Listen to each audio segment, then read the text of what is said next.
Salam, hər vaxtınız xeyir. Bugün sizlərlə Red Velvet tortun reseptini bölüşəcəm. Mən rolet formada bişirdim. Siz yumru formada bişirə bilərsiniz. İndi isə keçək hazırlanmasına. 4 yumurtadan istifadə elədim. 4 yumurtanı ağını sarısından ayırıb ağını ağarana kimi çalıram. Ağardıqdan sonra 180 qram şəkər tozu, biraz duru yağ, 4 yumurtanın sarısını, bir başqa qabartma tozu, bir başqa vanil, biraz renk, qırmızı renk və kakaodan istifadə elədim. Su ilə 180 qram da ondan istifadə elədim. Hamısını yaxşıca qarışdırdıqdan sonra və 180 dərəcədə 35 dəqiqə bişirirəm.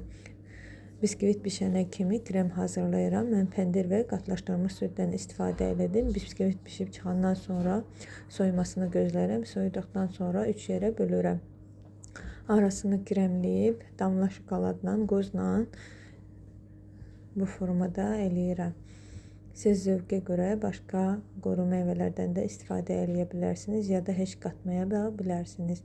Mən damla şokoladı və qoz tortları da sevdiyimə görə bu formada eləyirəm. Axırda da bu formada bezək verib 1 saat qədər gözləyib, çıxardıb kesib nuş eləyirik. Siz də bu formada eləyib nuş eləyə bilərsiniz. Videomu bəyəndiyseniz like eləməyi unutmayın.